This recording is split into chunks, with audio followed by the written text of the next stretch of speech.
Hello and welcome to episode number 200. That's right. This is a milestone episode. We started this podcast back on June 22nd of 2020. So whether this is your first episode, your 100th episode, or you've been a lifer, we really appreciate you tuning in as always. So thank you for being here for us on this milestone episode. And it's going to be a fun one because every year we make our predictions at the beginning of the year as to what might happen going forward another 12 months here in GVRD. And of course, this is largely done for entertainment purposes because predicting even 3 months out is very challenging, let alone 12 whole months. And 2023, well, that was one of the hardest to predict ever. As we all know, it was a wild-ranging roller coaster of a year, and definitely easily one of the most interesting years in housing that we've been a part of. High interest rates dominated the headlines, sales volumes dropped dramatically, and inventory was the story month after month after month. And it resulted ultimately in some of the largest density changes and housing policies we've seen in BC's history. So in this episode, we're going to look back at our predictions we made at the beginning of the year and laugh over which ones we got wrong and some were way off, and also share the ones that we maybe got right. So a lot of surprises in this episode, and it's going to be a ton of fun to look back and at what we thought was going to happen and compare it to what actually happened. So I think you're going to enjoy this episode as much as we did. And quick update before we get into all these predictions and the outcomes. Well, Ryan and I, we run a real estate team here in Vancouver called the Vancouver Life Real Estate Group. And we've created an environment where real estate agents can thrive. And we're here to share that we're looking to grow. Realtors who are on our team, well, they enjoy access to leads, top-tier coaching, social media training, and the modern marketing techniques it takes to be a success, no matter what the marketplace is doing. So if you're a realtor or you know a realtor who's looking to join a top producing team, have them go to thevancouverlife.com/join and connect with us today. Perfect. We look forward to hearing from realtors that we can help and explore how to increase their business. Now let's get into the 2023 predictions and the outcomes. Well, if you remember a year ago, or if you completely cut it out of your mind, coronavirus was still very much a thing a year ago. And it was unknown as to if it was going to explode again. I mean, we kept hearing about a year ago of these unbelievable increase in numbers that were happening, especially in areas like China. So we made a couple of predictions. Ryan, why don't you start us off? I think this is kind of fitting because I'm sick right now. So anyhow, the coronavirus, I certainly predicted another surge resulting in another shutdown of supply chains. And based on everything that had happened to that point, I certainly thought it could happen again. But it didn't. And thank God it didn't, because that was a horrendous ordeal and it took and is still taking years to recover from. My one prediction regarding coronavirus was that there would be no further lockdowns, at least in our area. So ultimately that was correct. I think the painting or the writing, was on the wall in the sense that we had already seen the damage done by lockdowns and they could not repeat that and throw everything back into chaos. So maybe an easy prediction. I mean, nothing really is easy, but that one we'll consider a win there. Okay, so moving on to the next one, and shocking that this is still going on, but we had our predictions regarding the war on Ukraine, and Ryan, you were first on this one as well.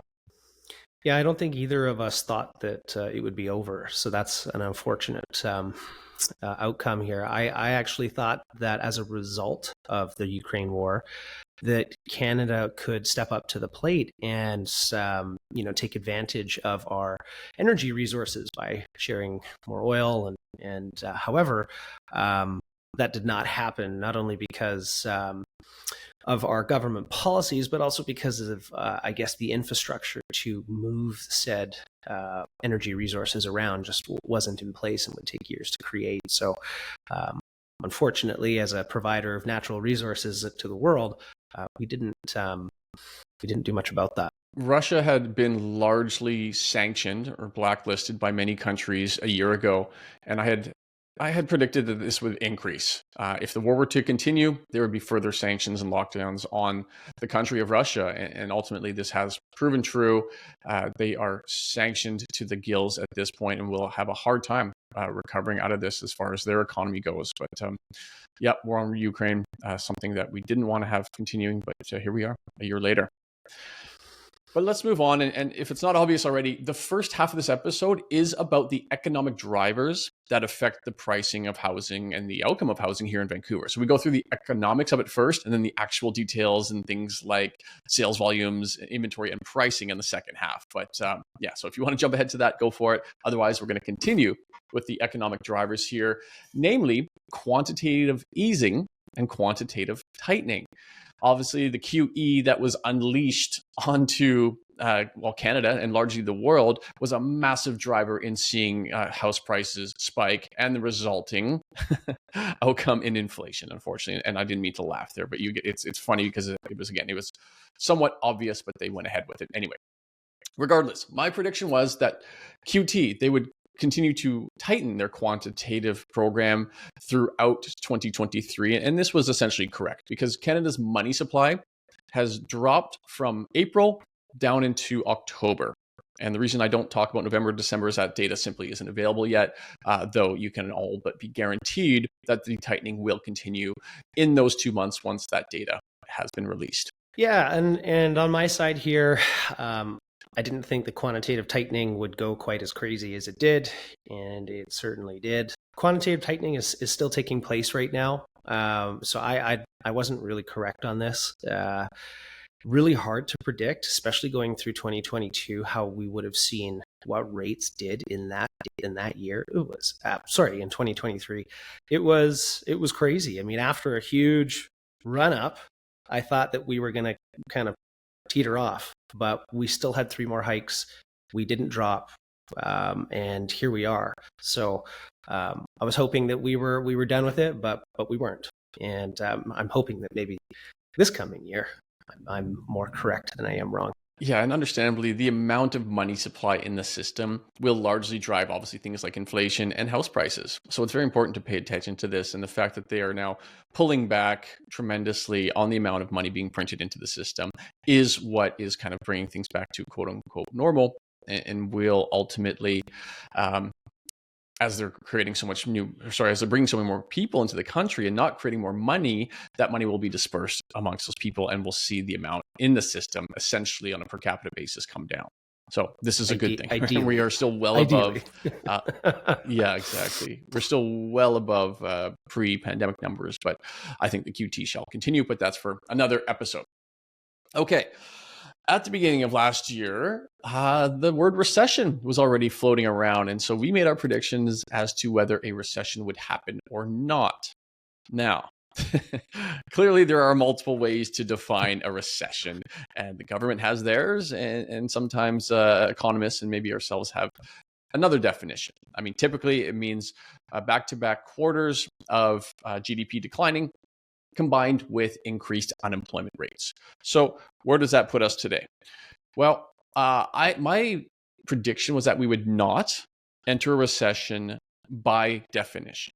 And I was predicting no significant unemployment increase. So again, as of today, you can maybe call that correct because the government certainly has not come out and called the recession.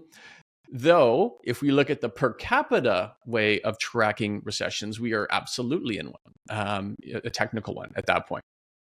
When we do look to the unemployment numbers, they went from 5% at the beginning of the year to 5.8%.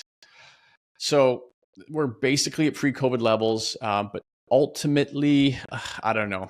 Am I wrong? Am I right? It depends whose words you take on the way recessions are defined. But I think I did miss the unemployment increase. Obviously, it went up, over 10% there. So I'm going to say I was wrong overall on that one.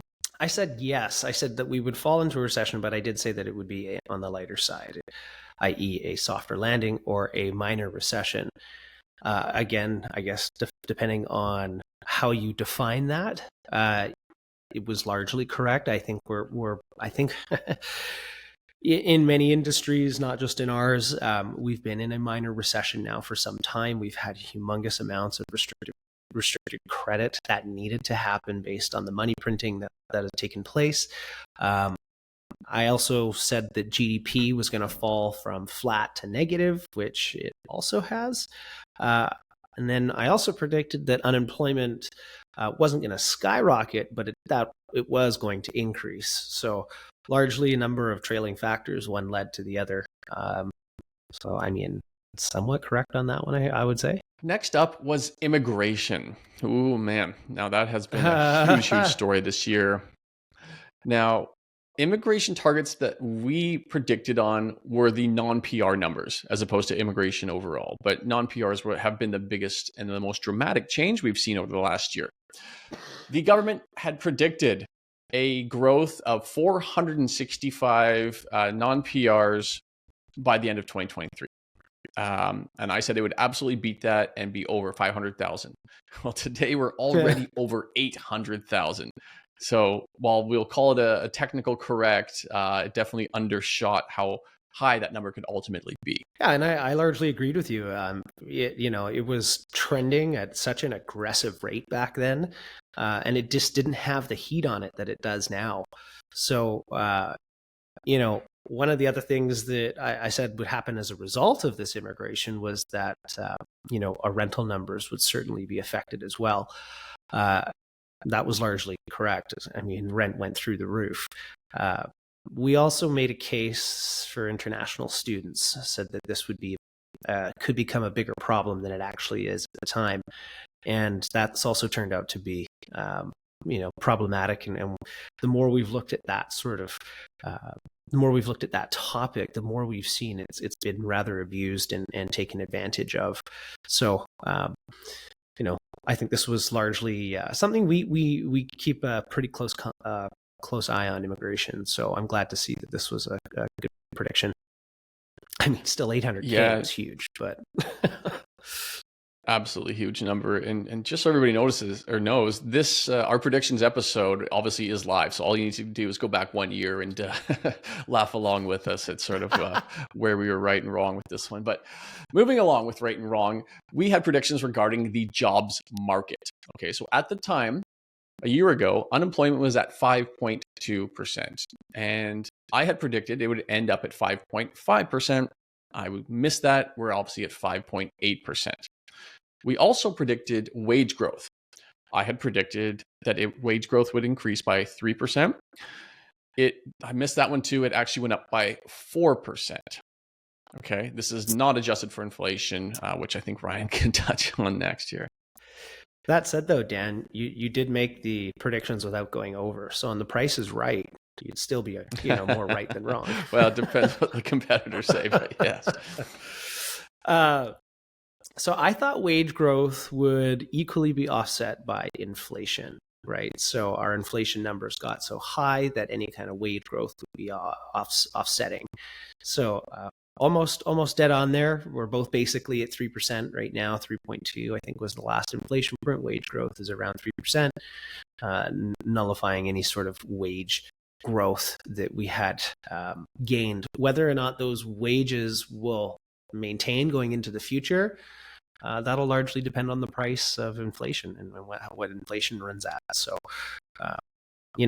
I said my unemployment, though, I thought unemployment was going to be a little harder on the economy. I said 6 to 6.5%. So I went over on The Price is Right. So I would have been out here, Dan. Oh, goodness me. Our next one's crypto. This is embarrassing. Oh, God. Well, I'll start this one off, Dan, because I got this so wrong. I said I thought that Bitcoin was actually high at its $16,000 mark and would drop to 10,000 US. I mean, I think if recession had played out the way it did and we had seen a bit more cracks from the interest rate hikes, we probably would have seen that. But I would have never anticipated the recovery because Bitcoin is now sitting at 43,000 US, up 160%. So anyhow, don't come get your crypto advice from me. Fair enough. Okay. I had one more. I had the NASDAQ and S&P would experience a similar loss of 60%. It's funny. I think they went down that far, but they certainly came back. And that's just not what I had anticipated. I didn't think we'd bounce back to where it is now. It's up 43% year over year, and the S&P 500 is almost at an all-time high. So stick to real estate. Fair enough. Yeah. Pros are pros and each of their industry rights. Well, let's move on and look at our inflation estimates.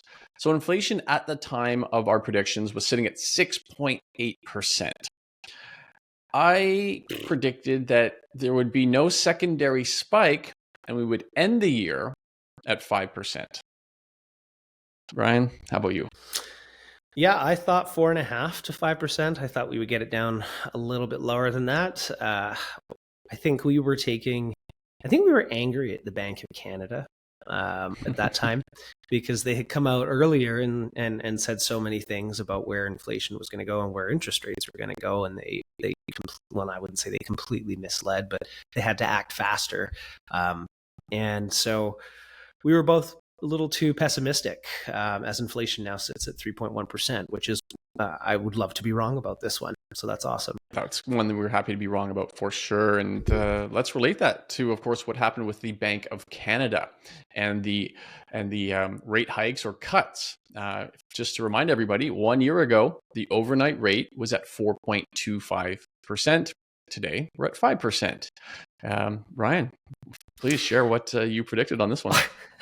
Yeah, I had a crystal ball on this one. I said there would be between 2 and 3 hikes, and that's where we found ourselves, 3 hikes. So largely correct there. Great work. Maybe Tiff's job is at risk here. Scott, I would not want his job. Not a chance. Fair enough. I missed the mark on this one. I was way too optimistic. I thought there would be one more hike during the year, bringing it up to 4.5. And then cuts in Q3 and Q4, dropping it to 3.75, as much as we would all probably prefer that for the most part. As mortgage holders, I was way wrong on that one. So, c'est la vie. Our estimates for this on next week's episode will be fun too. But let's see what happens with mortgage rates. Ultimately, interesting, seeing mortgage rates increase and decrease this year. A year ago, time of recording, fixed rates, 5.5%. Variable rates, 6.2%. Obviously, with my Bank of Canada cut predictions that were incorrect, I thought they would converge and both drop to about 4.5%. Obviously, I was wrong there as well. Ryan, what did you guess for this one? Yeah, I was variable at 5% and fixed at 4.5%. Yeah, I was wrong. Variables at 6.2% and fixed as at 5.5%. However, if I had said that was going to be an insured mortgage, I might have had a chance. Yeah, it's true. There are some fixed insured with 4 handles in front of them. So Ryan was closer than I was for sure. Okay. We did talk about policies a bit, policies that were going to come in and basically change the way that housing was able to be bought. And this is largely with, we'd seen new taxes come in the year before. We saw foreign buyer bans, etc. And I thought that one of the changes that we made this year is that lenders would make refinancing more attainable. We know that higher interest rates and people renewing are going to often face a bit of a sticker shock with their new payments. And I'm going to call this one correct. Obviously we saw the government come out with their recent bank charter, essentially nudging the banks to say, hey, for all these people that are renewing, here are 5-6 renewal options that they recommend that the banks acquire to help make renewing not so bad, or not so hard for people. The next one I had predicted here was a revision to the stress test. They were actually going to lower that. And while this was revisited, they ultimately decided to make no change. So I was wrong there. And where I was way wrong is that I actually thought there would be some policies put in place to stimulate investors. And of course, the exact opposite has happened. Namely, the Airbnb ban has put a real shock to the investor demographic of real estate, and there are no things like reduced amounts of deposits for investors as well. So not a friendly year for investors. I was wrong on that account. But let's move on. Stock market, Ryan, this one's yours. Yeah, just before I get into that, one thing I do think we should probably cover for next episode will be some municipal policy changes, because there were some huge municipal policy changes that took place in 2023. A lot to help. The biggest ever. Some right? of the biggest ever. Yeah. And I think, that now that we have, a mayor looking for densification, we've got a premier who, arguably has done more for housing than a lot in the last little while. And that says quite a bit. But, you know, I think going forward into next, predictions episode for 2024, looking at the municipal changes, I think is huge, and is going to provide its own sort of economic construction boom and some other things that I think will be really big for the province and also for Vancouver, especially when it comes with fixing our supply issue. Looking at the stock market, kind of covered it a little bit before. I said the S&P would be at 3,800, could hit 4,000 if we didn't go into a recession. And then it would be down largely 5 to 10% if a recession took place. Boy, was I wrong. It's up 25% to 4,780. I mean, it's near its all-time high right now. So we'll see if a correction is coming. I might have been, or maybe the time frame didn't work out quite as much, but we'll see. We'll see how things continue to play out here. Okay, so that was our predictions as far as the economic drivers that affect real estate, both nationally and of course here in Vancouver.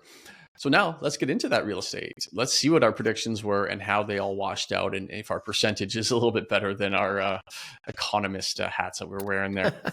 If you remember, about a year ago, there was a big amount of suburban remorse. And what that meant is, of course, all the people that left basically very urban areas, very like, downtown Vancouver's and whatnot, to go to the suburbs and buy their house out in Abbotsford or Chilliwack at a much lower price, get way more square footage, get some outdoor space, and think that, they would be able to work remotely forever. And that obviously changed quite a bit, where people were now getting called back into work and all of a sudden realized that, hey, this 2.5 hour commute really does suck. So were they going to head back down to places like Vancouver or be closer to work? Now, I thought that would accelerate. I thought we would see basically a dumping of houses in the suburbs and see a big increase in the more densified areas. And while this is somewhat hard to quantify, I'm going to look to the price point in Abbotsford and Chilliwack year over year, and it's almost identical. It basically hasn't moved. So I'm going to say that the suburban remorse did not accelerate. I was wrong with that prediction. I think maybe that dust had settled already by early 2023.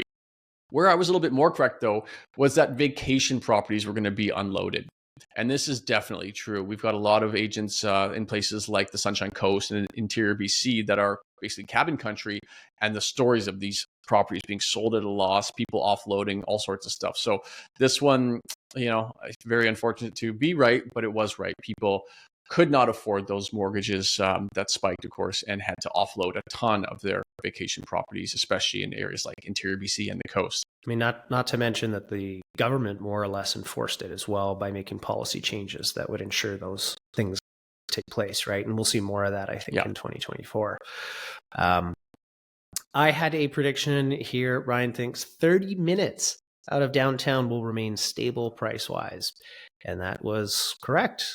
If you look at most of those neighborhoods that surround the downtown core, I mean, the further you go, in my opinion, the further you go from the watering hole, the more volatile these markets can become, especially because they start to hinge on things like what Dan just talked about, looking at more utility, wanting more space for your dog, things that are maybe secondary options in a house that people were trading for primary options in a home. And that was based on circumstance. And I think if we had continued with pandemic level situations, that we would have seen more of the acceleration and more volatile price increases when it came to bigger homes and more utility out of homes. But, technology also came a long way, and I think fixed some of that too, and helped us so that we didn't have to make such large changes. And then, I mean, you had guys like Elon Musk who would fire half a workforce for not coming back to work. So, that 30 minutes outside of the downtown core remained largely stable, and actually prices more or less increased as people probably put that minimum threshold in terms of what they would commute to work for. Perfect. Now let's shift into sales volumes. How many homes sold this year, and how many did we think would sell? My prediction was a 10% decrease compared to 2022, which was a fairly active year. And Ryan ultimately agreed. So where did it end up? Well, 2022 was just almost right at 29,000 homes. And this year is going to wash out at 25,800. That equals 12% less. So we were off by 2%, but fairly close, depending what side of the coin you're on here. Maybe we consider that a win, maybe not, but fairly close, and definitely we're correct, that it was going to drop by double digits here. But let's now look to the sales to active listings ratio, one of Ryan's favorite ratios, and that really kind of speaks to the health and the sentiment in the marketplace. And Ryan, what was your predictions there? Yeah, so the prediction that I had for the sales to active ratio was that we would stay between a seller and a balanced market with quite a bit of movement, but very little flatlining. And that more or less turned out to be correct. And, I think largely because of our supply and demand imbalance, even with all of these external forces taking place, people still need to move, still need to have babies, still need to do the things they want to do with their lives. Dan, what did you go? I simply stated that we would not enter into a buyer's market, not even a sustained one, but never touch a buyer's market. And ultimately, that was correct. We never did.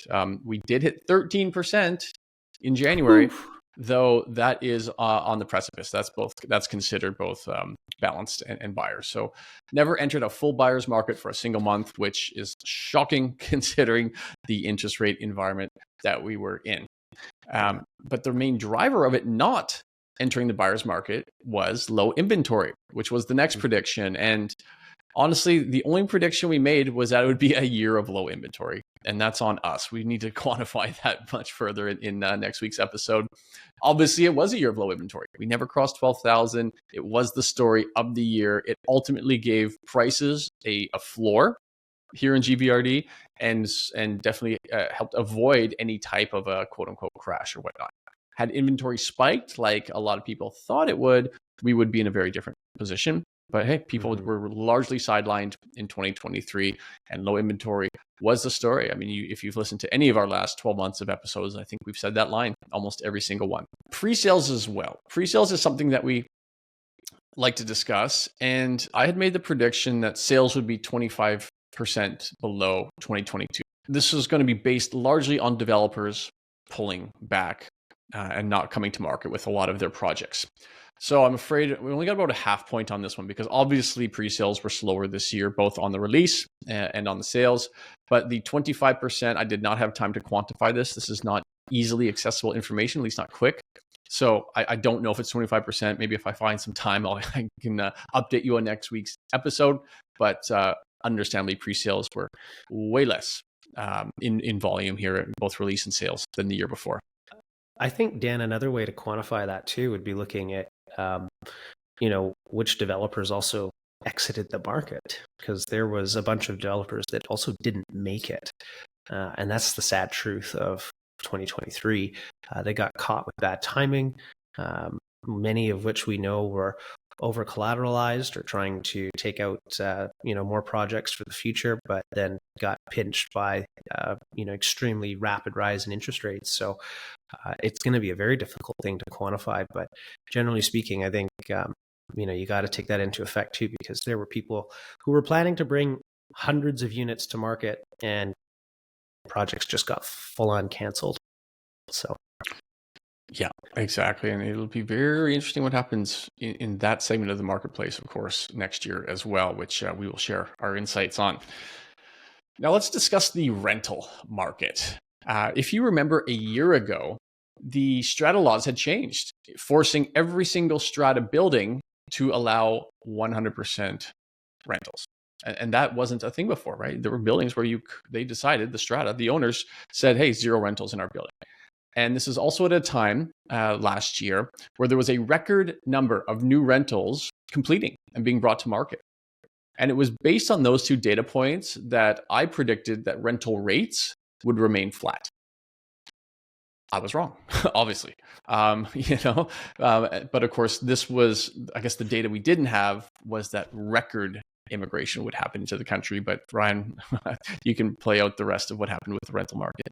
When you look at how the evolution of that sector of the market took place, when you freed up a whole ton of units that otherwise couldn't have been rented because of strata bylaws, and then that changed to now allowing every single strata bylaw except for those 55 and older, giving everyone the option to rent their unit, that would supply the province with a whole lot more units.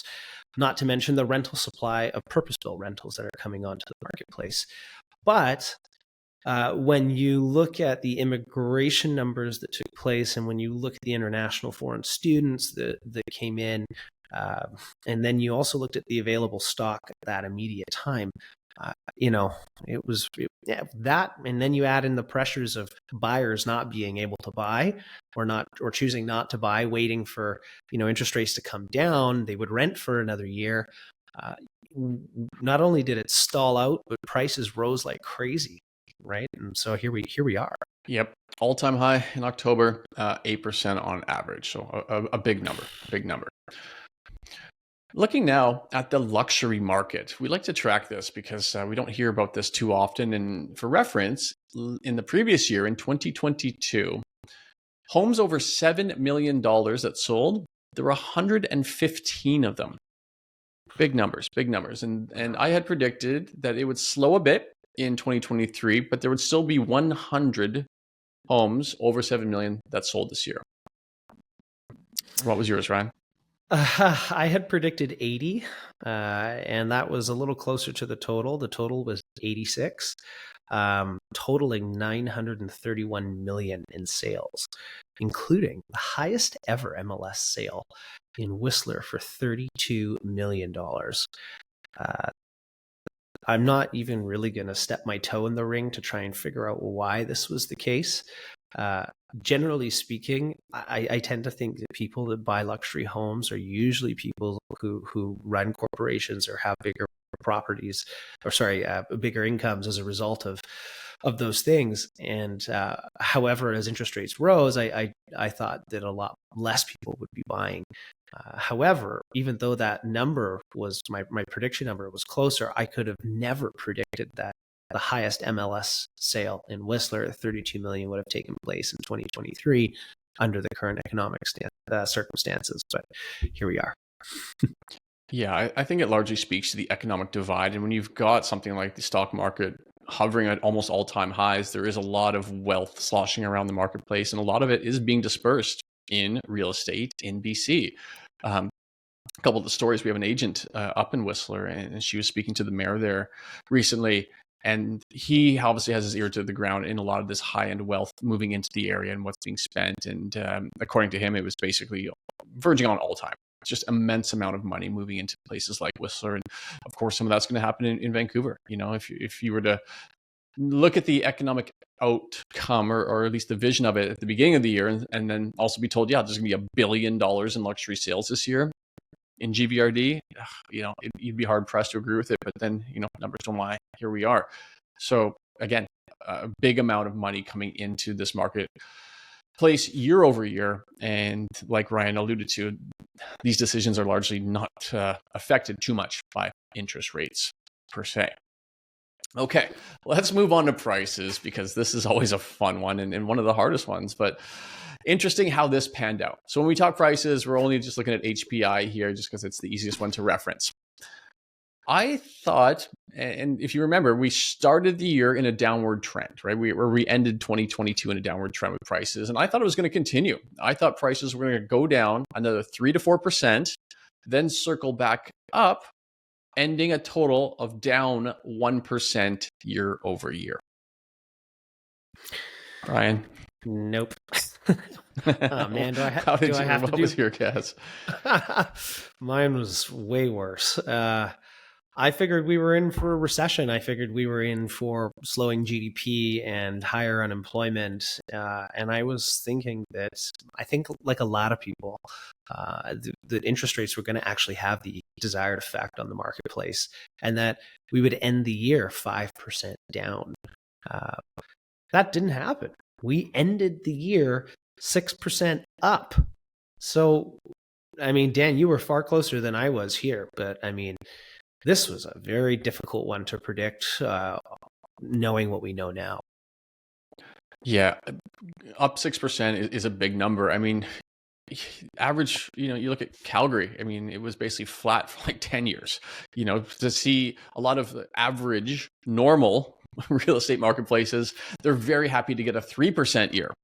And yet here we are at coming into a time when we were just off of all-time high prices. We had a 1,600% increase in the overnight rate. We had the highest mortgage rates we'd seen in 20 years, and prices still ultimately ended up 6%. Really hard to predict here, but there you go. There's two realtors who are way too pessimistic on prices. So for all the haters who call us pumpers in the comments, well, here's some proof to the opposite.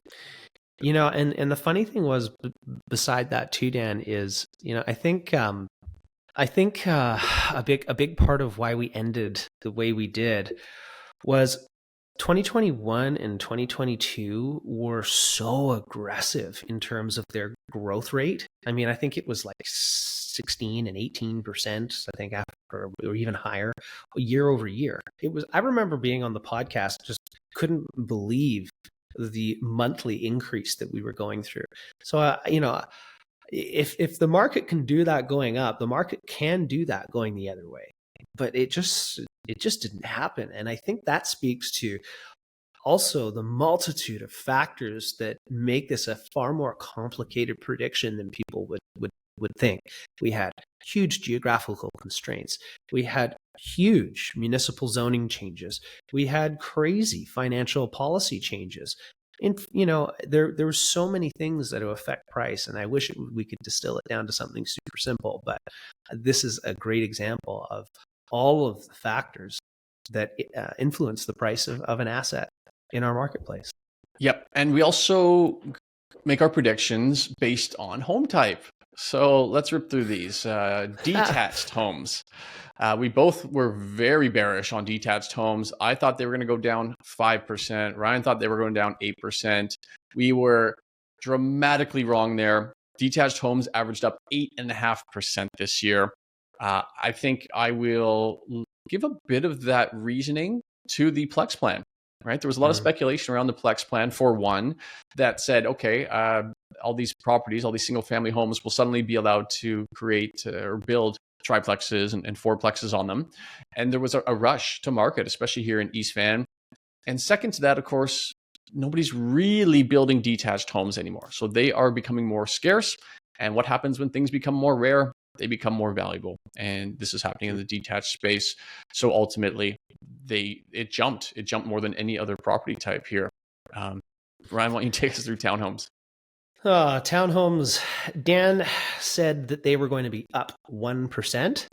And I thought they were going to be down 2.5%. I mean, my goodness, I'm a very optimistic person, and this is very pessimistic of me.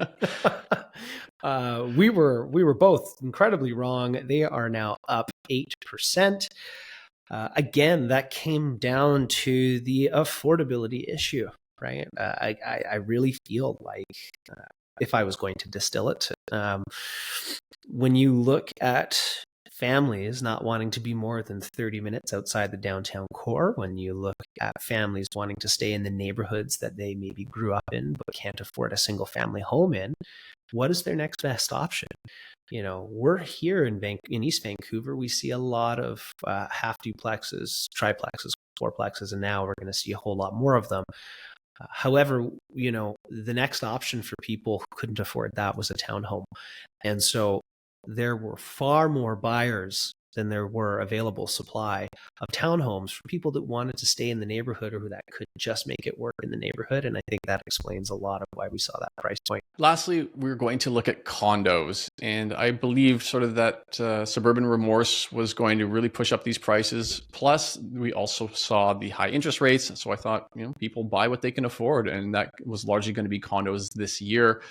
It was my most bullish prediction at 3% increase. Ryan still on the bear side. He thought down 2. Ultimately, this washed out at another positive of 6.5% increase in price year over year for condos and GPRD. So everything went up. and our Eagles went down. Jeez. No kidding. Okay. It's So crazy. yeah. It was a surprise, I think, for many, for sure. I think I remember real estate sentiment at the beginning of the year was higher than it is now, but it was definitely trending downwards. And here we go. Another year of Vancouver real estate being resilient, bucking the trend, and surprising many, even the people who are living, breathing, and dealing with it every single day. Okay, last prediction. This one we love to make. It's a lot of fun. Our prediction, our guess is here as to which 5 markets would outperform the GVRD. Which 5 areas within BC were going to do better than the GVRD average? GVRD, as a reminder, did 6%. My first guess was that Whistler was going to outperform GVRD. Bing, bing, bing. That was correct. Whistler ended up 7.8%, beating GVRD. Ryan, what was your first prediction? Mine was Squamish, and Squamish seriously outperformed, almost doubled it at 11%. I think getting some effects off of Whistler, but also becoming a very very appealing option outside of going to Langley or going in that direction, going the opposite one in a similar sort of time frame, and holy moly, 11%. Very nice. Great guess. And of course, I was very much in agreement there. I love Squamish, and I think it's got a very bright future.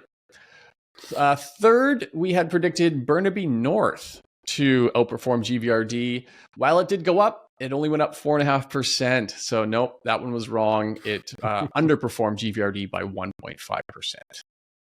Kind of strange considering its location and proximity to Vancouver. I felt largely that would have been a very safe prediction, but I think maybe as we see more densification taking place in places like Burnaby North, I think you'll start to see that come back up. That was exactly my comment. I was like, if any reason that it didn't outperform, I think it was by supply. Burnaby North has been had one of the most, the highest count of completions in 2023. And I think this is, again, proof as to why density is important. But let's move on. Yeah, so my next one was Langley, which I just squeaked out a win here at 6.3%. So it did improve, and largely for reasons I've already stated. But that was a good guess. Nice, 6.3%. Number 5 was New West, big investor area, bunch of jobs there, great transit, and big money moving in there as well with that Bosa project on the water. New West, ding, ding, ding. It did outperform GVRD at 6.9%. So there you have it. 4 out of 5, 80% correct in knowing which areas are going to outperform GVRD as a whole. Ending on a bit of a win here. So thanks for sticking through and listening to all of our outcomes here on the predictions. Next week, we have a 2-for for you. We've got both. The December stats will be out, and next week we make our 2024 predictions, both the economic drivers and the housing predictions. I think we're going to be spending a lot of time watching and figuring out where we hit it, where we missed it, and really sharpen the pencils for next week's episode, because I think we'd like to have a much higher success rate. Ryan, what's your take? Yeah, I think, what's really interesting about doing these reviews once you've made predictions is, certainly going into 2024, what we learned in 2023 was dramatic, right? And we learned a lot about how the market operates. We learned a lot about how it operates under an immense amount of duress as well. And that resilience is not something I'm going to easily forget. I don't know if I'll be as pessimistic. Certainly, we're staring down a 2024 that is, at this point, largely more optimistic. There's a renewed sense that things could get back, or at least a little closer to normal. So it'll be really interesting to try and get back into that sort of state of mind and see where we go in 24. Fantastic. Well, thank you again for tuning in to episode number 200. We look very forward to creating another 200 episodes for you, increasing the value, increasing the amount of interviews we do, and having a lot of fun along the way. So we will see you next week for the December stats and the 2024 predictions. Have a great day.